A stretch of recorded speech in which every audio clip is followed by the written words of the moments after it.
Hi, everybody. I'm Samantha Croston. Welcome back to an extra innings edition of the Why Am I a Mets Fan podcast. That's Ernest Dove. He is a freelance minor league baseball reporter. He also got some props from Steve Cohen, if I'm not mistaken, a couple months ago, who said he's doing a great job on the beat. So that's got to feel good off the bat, yeah? Yeah, that was that moment, that like bucket list that I didn't know I had moment for the owner to shout me out. No advanced information. It was all new to me. So I was as shocked as everybody who followed me. Well, you should feel really proud about that. And Ernest, just for people who aren't familiar with your work, maybe you can give us a little bit of background about, what it is that you do. Yeah, so my little claim to fame, and I've said it a few times. I mean, back in 2013, I was kind of semi quasi homeless, and while I was in between homes, I started reaching out, and I ended up in the blogging circuit, writing for a site called Max Mets.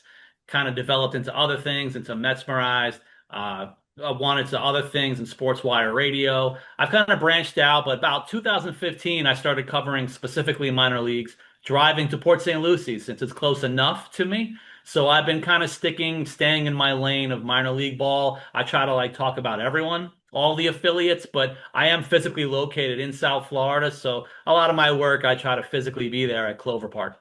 Well, first of all, that's an amazing story, and I actually wasn't familiar with that.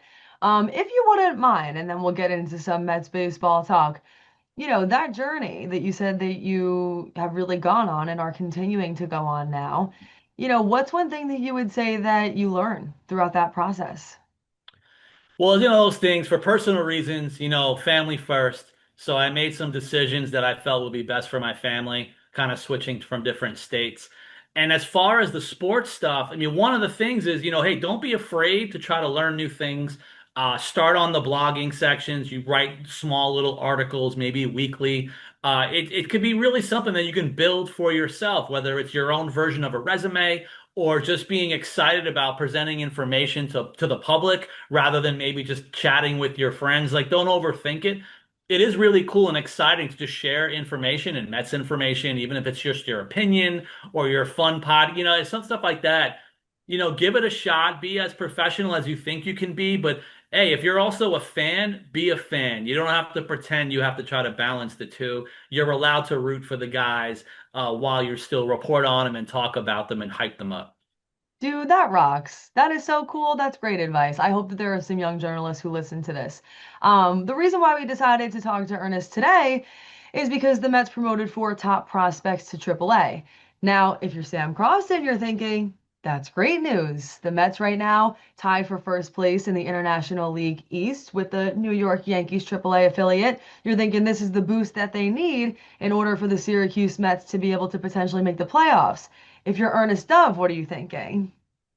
Yeah, you know what? That's one of those things everyone asks, so why aren't they promoted earlier? And I had mentioned even I've interviewed Jonah Tong in the last couple of weeks, and I even interviewed Zach Thornton, a pitcher who's still in Double A. Say, hey, does it matter playing in the playoffs and stuff? Because the Binghamton squad in Double A, they've also qualified at the end of the minor league season to be in the playoffs. I was thinking maybe they're going to keep them there just to be in the playoffs, but I know Syracuse is pretty much in the same spot. So this is exciting times. Obviously, when players get promoted to the final level, Triple A obviously is the gold standard of where you want to be because from there you think at any moment, that's the most exciting part on the players' ends. But from a fan perspective, this is really exciting because obviously there's nowhere else to go. So now when you start talking about who are they going to call up in Queens, we now have as many top prospects that I can think of in the last 10 years sitting there in Triple A with Syracuse.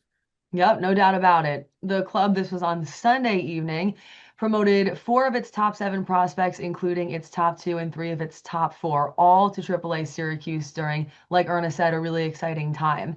Headed to Triple A, for anyone who doesn't know, our infielder slash outfielder Jett Williams, he's number one. Right-hander Jonah Tong, who's number two. Outfielder Carson Benge, number four. And first baseman slash outfielder Ryan Clifford, he's number seven. If you wouldn't mind, Ernest, maybe we go through one by one just so that for Syracuse Mets fans or New York Mets fans, they kind of know what it is that we're getting here. When you think about a guy like Jett Williams, what should Syracuse Mets fans be excited about? He's one of the more well-rounded players. So he's showing off a lot of good things again this year. He's been pretty steady all year. He's got a good enough batting average. His K rate has dropped a little bit from last year when he was in Double A, but he kind of had a lost season last year. There's been Mets fans thinking Jett Williams was almost going to debut last season out of nowhere, which would have been amazing at 20 years old. But he had an injury that pretty much ditched out the whole year. So what you have right now in Jett Williams is kind of a do-it-all type of guy, maybe another version of Luis Angel Acuna. There's going to be more of a different form of a hit tool. He's going to get on base a lot. So he's like an Acuna, but he's going to get on base. He's got a higher walk rate. He leads Double A, or he did lead the Double A in doubles. So he's leaving the league on top in one of the categories. The home runs have been good. He's got about 10 this year. So he's kind of an overall kind of stud type of player. So he's been earning the number one ranking for the last 2 years because of that. Defensively, I know a lot of people have been complaining of sorts. They want him to play more center field, but the Mets organization, they've pretty much been keeping him at short and second, short second. In Syracuse, I would think there'll still be a mixture, but I don't know how often he'll still play center field at this point, but he can be out there as well. And what about for Jonah Tong? What would you say there? Well, that's my guy. I interviewed Jonah Tong about 2 weeks ago for my New York Mets Dove report on YouTube. He's a really great person, by the way. He's one of those 80 grade humans. And even spoke with the coaching staff last year. What can you tell me about Jonah Tong? And some of the main things is like, well, okay, he's got an electric fastball. He's got that 12-6 curveball. That's ridiculous. He has a Vulcan change now at this point. So, but one of the things that the coach said was he has an insane work ethic. And when I asked Jonah Tong about it, he, of course, pushes off the praise and credit to his family. So it's more of a family man situation that he felt they raised them to have a certain motivation, a certain work ethic, and that's what you're going to get. And as far as the baseball player, it kind of helps that he led or leads Double A in pretty much every pitching category that you guys can think of. Whatever it is, name it.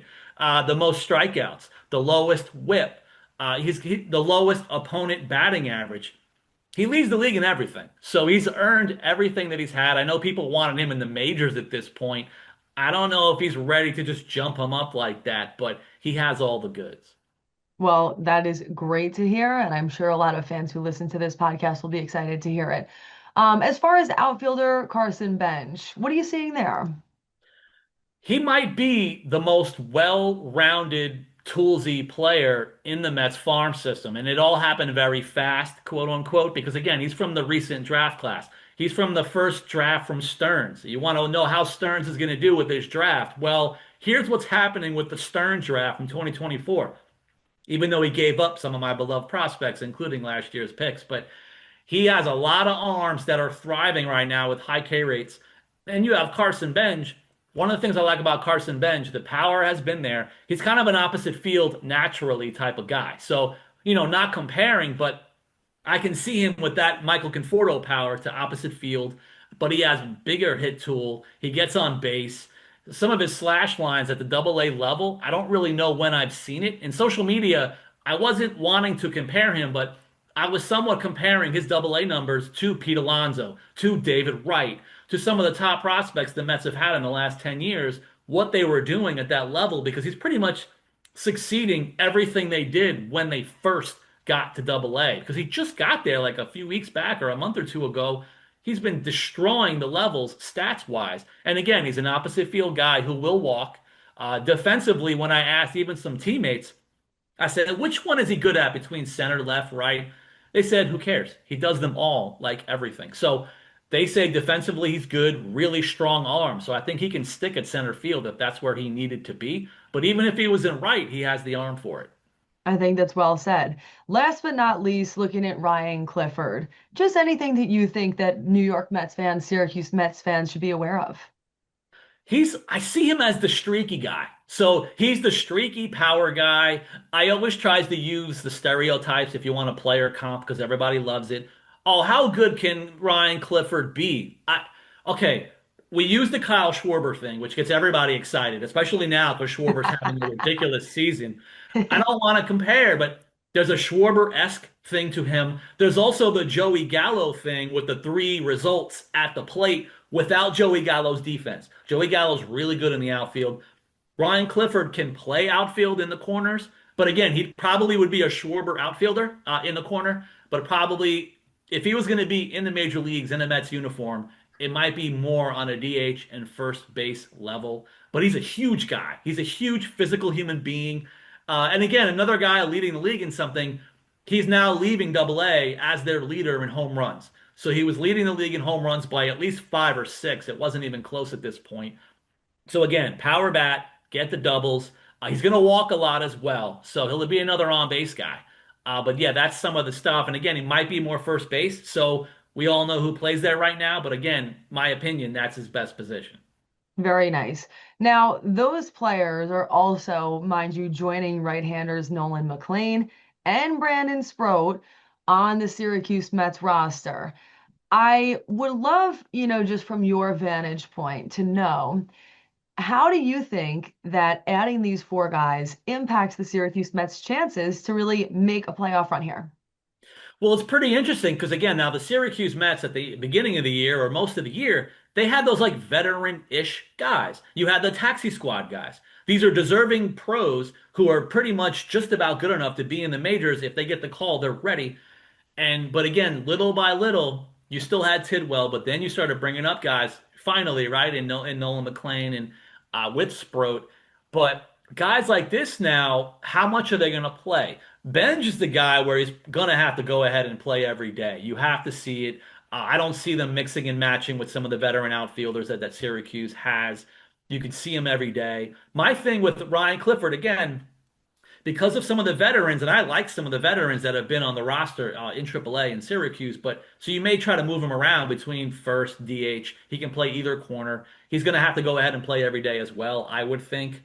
And then with Jett, I mean, that's the thing, is he probably going to end up in the middle infield.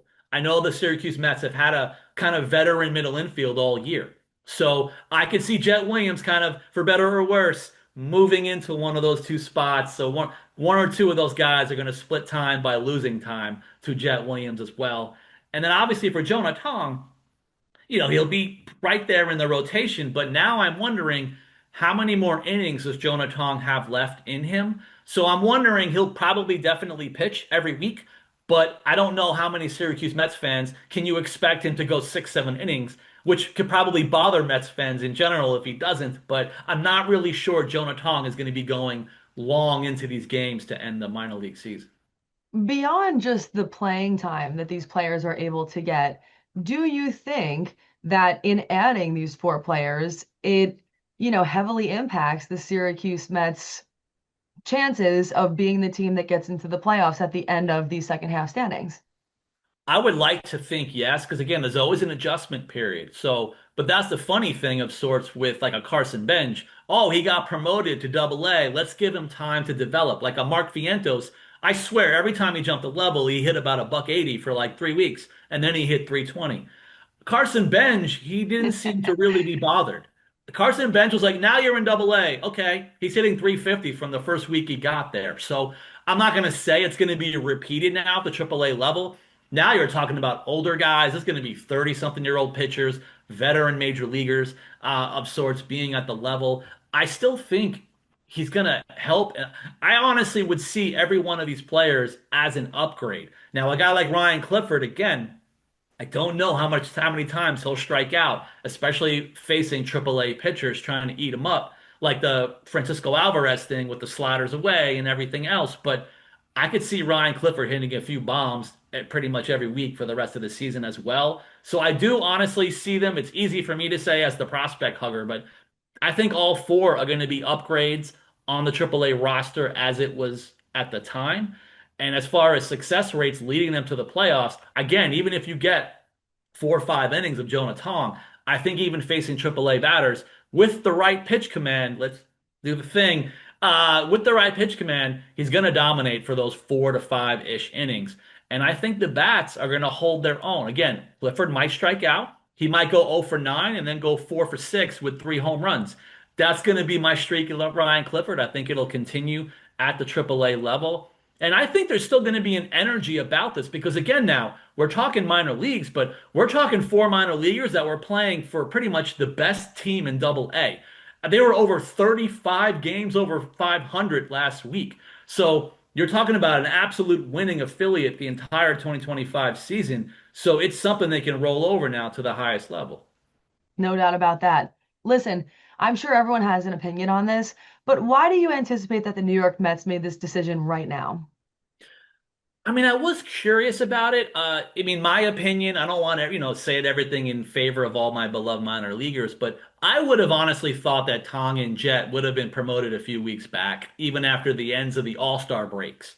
When they weren't being moved up at this point, I honestly did think, are they just going to keep them as a ringers to try to win the Double A title or something? But I do know, honestly, a lot of fans of minor leagues, you do know that at the end of the seasons, they have those guys that do trickle in right at the end. Even Jett Williams himself, he had a lost season last year. Guess where he finished? He actually finished last season in Syracuse, where he hit like 350 or something in like a 7 game span. So they want to give those guys a cup of coffee. And I think like a Carson Benge, I do feel they want to give him that last week to just get a taste of Triple A because it looks like his projections jumped so high. We might be looking at a 2026 major leaguer in Carson Benge. So you might as well start the reps now in Syracuse, which I'm sure he'll probably go ahead and repeat the level next year. But it always is good at the end of the year. They do throw in guys at higher levels, but we just don't always see it as four of the top five prospects finishing getting those last second reps at the end. It's kind of new to me as well, following the minor leagues for so many years. Particularly considering the fact that the New York Mets are absolute trash right now, do you think that there is any chance that any of these four guys could end up on the New York Mets roster as soon as this year, or that's probably out of the question? I always think it always, bothers and annoys Mets fans when I mention it on social media, but I just think even just for 40-man purposes and for the protection purposes, again, there's the certain protect service time, like the Pete Alonso thing that always shocked people years later. Oh, I can't believe they let him start the year that one year. I I could see where they're going to go ahead and not let any of them be given that 40-man spot right now. But I'm not even sure that even any of them are even Rule 5 eligible yet, either way. So it's kind of one of those things. There's other guys that you can see get called up first, like a Nolan McLean and a Sproat. Some of the older guys anyway are going to be Rule 5. One of my favorite relievers is Dylan Ross on the Syracuse Mets right now. I've been wondering if they're going to call him up at some point because they have to protect him anyway in December. So why not give him a 40 man now before you have to, hopefully later? So, but I mean, again, unfortunately, I'm really not sure any of the four will see Queens this year for multiple reasons with roster, service time, and even success. I mean, what are we going to do? A guy like Jett you could replace in Acuna even in September, but I would think more they're going to go ahead and give the older-ish guy now in Acuna that final bat spot, and they might give if they wanted to go that route, maybe you'll go a Nolan or you'll go a Sproat in September. But I just don't really think that they're going to get called up to help the Mets in August in a playoff run. I don't see it. Completely understand. Just figured it was worth the ask. I understand that this is just the way that things go in baseball, but do you think that there's anyone at the double A level who this does sting for, even understanding that this is kind of the way things go? You're happy for the players that are getting called up to Triple A. It is at least worth mentioning that, to your point, in double A, that team was having a great season in Binghamton. Does that hurt at all? Well, you know what? To be honest, full honesty, it hurts the coaches because they get sad when they lose their top guys. I mean, they do. They get spoiled with the players and they have a certain selfishness with their affiliate. I mean, it is honest. I have the playful stuff with some of the staff in the Mets organization, and they're always happy for the guys, but it's like, oh man, I don't get to coach them and see them every week and see them progress. So I could see only on that as more of a joking type level. But even from a player teammate level, I'm gonna tell you, these guys, they support each other. We understand the competition of things. These guys are going for lifetime generational money that can help everything about their existence, but they support each other, they root for each other. these pitchers will help encourage each other. If someone's tipping pitches, a teammate will tell you, like, these guys support each other to the end, but and I know they want to win. I'm gonna tell you right now, there's been at least one or two players, they've been looking forward to the Binghamton playoffs. So these guys do feel it and they want to be part of it. So either way, I think there's going to be some not technically disappointment, but it's like they did want to have their crew. But there again, there is some joking with the staff. They're like, "Oh no." Which I get, I can totally see how that must feel weird to have your team be completely altered, especially in a time when it really matters. But like you said, all these players are going for the same thing, man. They want an opportunity at the show, and we both hope that they get it. Last question, just since you're here. Mhm. I have been listening to Twitter Spaces for the past like week or two, just because I love to hear what Mets fans are thinking, especially around this time when they're obviously struggling. Mm. In your eyes, what are maybe two or three of the things that you see as the biggest issues right now? And how, if you think it's possible, how can the Mets fix it and be able to ultimately continue to stay a playoff team? Well, it sounds like the same kind of issues that everyone brings up have been the same. So it's they can't hit with runners in scoring position to save their lives. I know everybody's blaming the coaching staff. I mean, I could see it of sorts because even when from a minor league level, I've literally heard from players' families, from coaches. They literally make adjustments in game, in the inning, by the week. So I know there is coaching situations happening all the time. I would like to assume it does happen, but it's more of a game prep level in the major leagues. I don't know if Chavez or anyone, it's their fault if you go 0 for 9 with runners in scoring position. I don't see it as being that simple, but that's what's going on right now. Everyone's mad. They can't hit with runners in scoring position. And the other season long issue at this point, ever since pretty much April or February, when a few guys went down, the issue is the pitching, the rotation. Nobody can go 6 innings except for one guy, David Peterson. He's like the ace of the staff all year, but the bullpen has been shot for a while. That's why we needed so many. So, yeah, the concerns are nobody else but Peterson can go 6 innings, and then no one can hit with runners in scoring position. So they always blame maybe the hitting approach. And I know in the minor leagues, I've talked about it. There's a whole new minor league system wide from the Dominican Republic all the way to Triple A. All the hitters are being taught, kind of modeled a certain new plate approach. So I can understand if the people are frustrated. But then again, you have a guy like Carson Benge. You should probably credit the system for that, no? You can't always blame if they don't hit with runners in scoring position. But yeah, runners in scoring position, nobody can go more than 6 innings. There's no consistency whatsoever. Because again, it's kind of weird, but for better or worse, they're actually healthy. So that might be the problem right now. Oh no, everyone's here. So maybe that's why people are saying we don't have a playoff team. We might as well we're done. Because we actually have pretty much the entire roster that they would need from now through September. They're all here. There's no one we're waiting on. So that's kind of like the better or worse thing. Now what? Because they're already here and they're not winning. Ernest, you have been incredible, provided such great perspective. Tell our audience where they can find you. You can find me on social media on X. You can put in my full name, Ernest Dove, ERNEST DOVE. Also, my YouTube channel, Steve Cohen's favorite YouTube channel, the New York Mets Dove Report. It's very humbling by him, but it is continuing to grow. So yeah, if you could follow me on the New York Mets Dove Report on YouTube. I do make videos. I try to make weekly recap videos of the minor league system, pretty much all the way from low A to triple A every week. I try to highlight as many players as possible, along with insight from coaches, staff, the players themselves, or privately. I can't name my sources. I try to do that. But again, I've also had interviews. At the double A level, I've interviewed Jack Wenninger. I've interviewed Zach Thornton. I've interviewed Jonah Tong. I may have been scheduled to interview somebody that just got promoted. That kind of messes me up, but be on the lookout in case I can now beg the Syracuse Mets organization and affiliate. Let me see if I could honor the situation I was working on with one of the other players. That would be super exciting for me, of course, but also hopefully for anyone who tunes in. I do try to do as many interviews as possible, and I'm going to be doing interviews over the winter off season because there is no off season when you're a minor league junkie and a Mets fan. So I'm sure you as well will be providing content all through the off season, all the Rule 5 stuff, but I get weird with it as the minor league guy. So be on the lookout for all that information because we don't stop even into the off season. You know what? I think weird is cool. Ernest Dove, thank you so much as always for your perspective.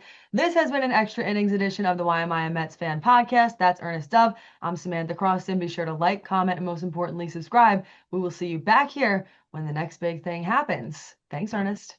Thank you.